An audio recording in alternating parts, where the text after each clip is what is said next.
Either real or perceived contamination. So anything that would kind of prohibit its redevelopment. Examples of brownfields, essentially anything that has had a previous manufacturing, commercial, industrial use, and they're not always large facilities, as you can see, but it encompasses a wide variety of different types of properties. Why the interest in brownfields and why redevelop them? From a real estate development perspective, if I'm a real estate developer and I'm going to go build something in an area that's never had anything built on it before, then I have got to upfront spend a lot of effort and a lot of money bringing all the things you need to build some sort of structure. You've got to have roadways, you've got to have water, sewer, electricity, natural gas, curbing and gutter, stormwater control. All those are tremendous expenses that can oftentimes be foregone with a brownfields because those are already there. So it makes economic sense. And the thing I tell folks to think about relative to brownfields, it's not really intended to be an environmental program. It's much more of an economic redevelopment program, and those are some of the metrics that EPA looks for when they award this money. But it certainly reduces blight. Properties that sit idle have a tendency to be magnets for crime, for vandalism, and that further taps limited municipal resources for maintenance of these facilities and security. So to put them back into reuse makes a lot of sense. Nationally, for every dollar spent from a Brownfields grant, it leverages about $17 of private investment. So it's the redevelopment impact on municipalities are definitely significant. And then recently, EPA completed a study, and they were able to demonstrate that in a small area around brownfields, within a mile and a half, redevelopment of these properties does increase personal property values anywhere between 5 and 15%. So the economic impact for those folks are real. And then for every $100,000 of grant money spent, it leverages about 9 jobs. So for a $300,000 grant, that has the potential to generate 25, 30 jobs, and that is also important. Where we are today, in November of 2017, we applied again for a Brownfields grant. As you recall, we had applied before without success.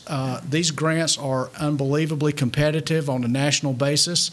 Lenore is only one of 144 national grantees, so that's something I think to be proud of for this community.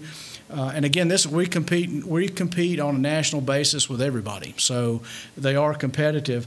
Our grant funding became available on October 1st. We have a number of priority sites that we identified in our application. Those are continuing to be evaluated. And as you'll see, we've got some progress being made. We have got a longstanding Brownfields Advisory Committee that is an outgrowth of the Business Growth Committee, and then we're also looking for input on other target properties. We identified in our application about 19 properties that we thought might be candidates, but we're always looking for more. Community outreach is underway. We gave a presentation this past Friday to the Rotary Club to give them an update on where we are and what we're doing. And in addition to tonight, there'll be other community outreach events planned. We have completed the first project that was a priority project, and it was the former city service cleaners. We have completed an environmental site assessment. We are petitioning the EPA for some grant funding to do some phase 2 work from our grant, and we believe that's going to be approved. This was spurred due to a potential real estate transaction involving the property that was hindered by the perceived environmental contamination. Again, if you remember one of the earlier slides, dry cleaners certainly fit into that category of properties that have those kind of issues. And the primary reason these things sit here is just people are afraid of them. They're afraid of the liability if they get into the chain of title. Most folks just don't have an exit strategy when they end up owning a property like this.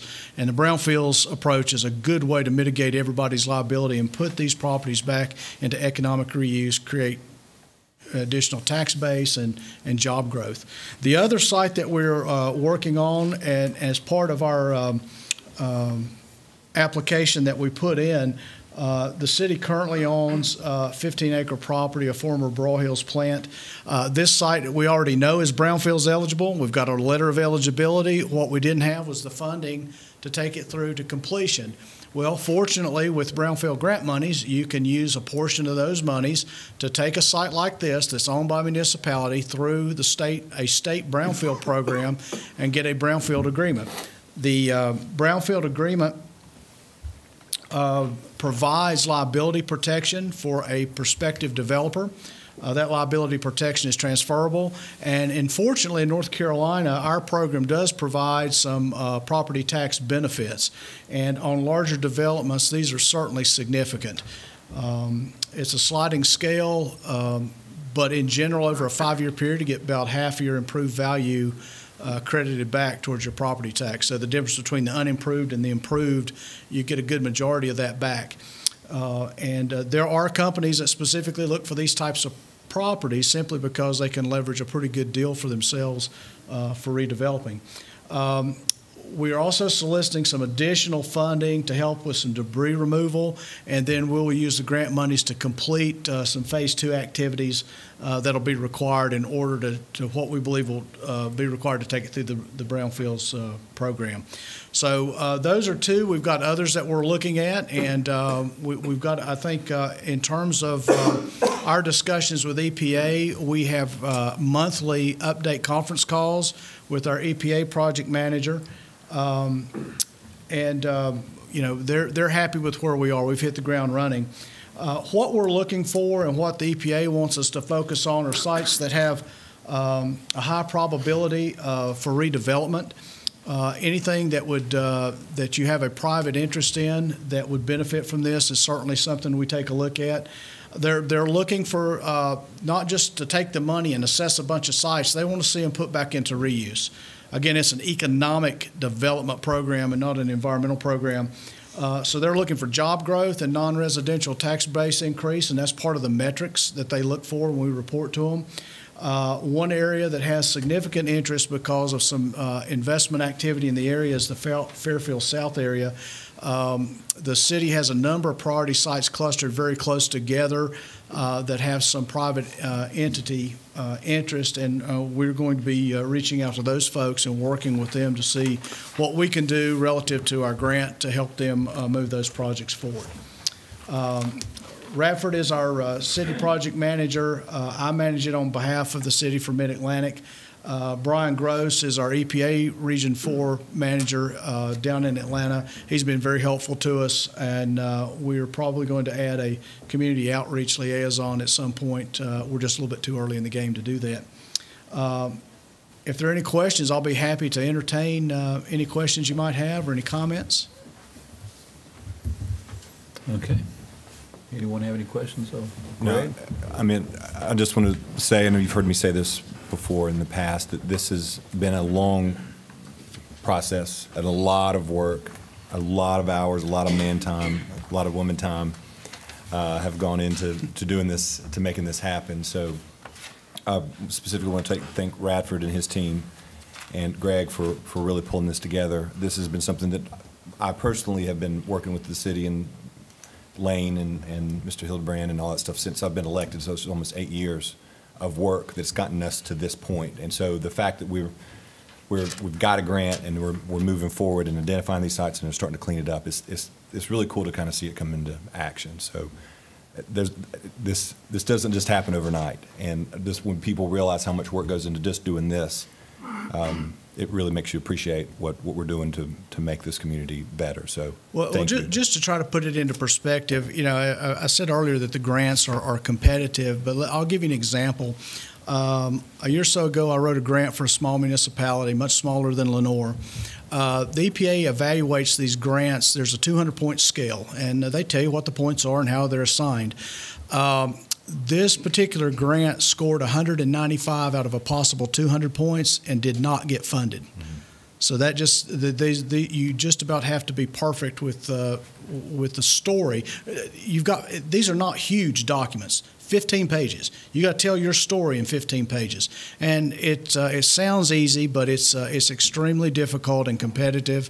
And again, Lenore should be proud to have one of these grants because there's probably, out of the 144 that got them, there are probably another 375 that did not.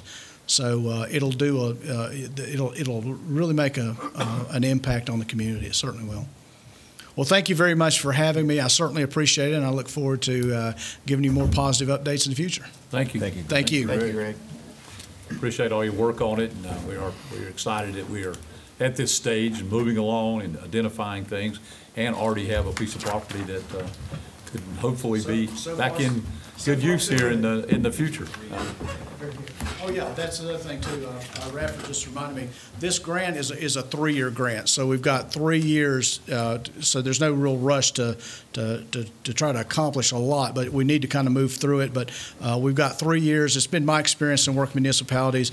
You kind of run out of money before you run out of sites. Right. So that's why we're continuing to look at sites and add sites, because what we'd like to be able to do is to, at some point in the process, make another application for an additional grant to keep our monies flowing so that we've always got resources to apply to these kind of properties. You go to the back of the line once you've gotten one, or is it all No, based on the merit of each of the project? The EPA will deny this, and nobody will ever say that this is the case, but it's been my experience that the hardest grant to get is your first one. But if you get it and you do a good job with the grant, it just seems like the subsequent requests seem to be easier to get. I'm working with one municipality that are on their 4th assessment grant. And it's almost automatic, but they do an exceptional job with their grant monies. And from the EPA's perspective, you're a lower risk grantee because you've already demonstrated that you can take their resources, use them wisely, and at the end of the day, we've got to go back to them with success stories because they're being evaluated by Congress and their bosses relative to how they're allocating these funds. So it's our job to go back and take them some success stories that they can take to their boss. And but it will. This was the hardest one that gets the first one, but we'll do a good job with this, and there'll be others coming, I'm sure.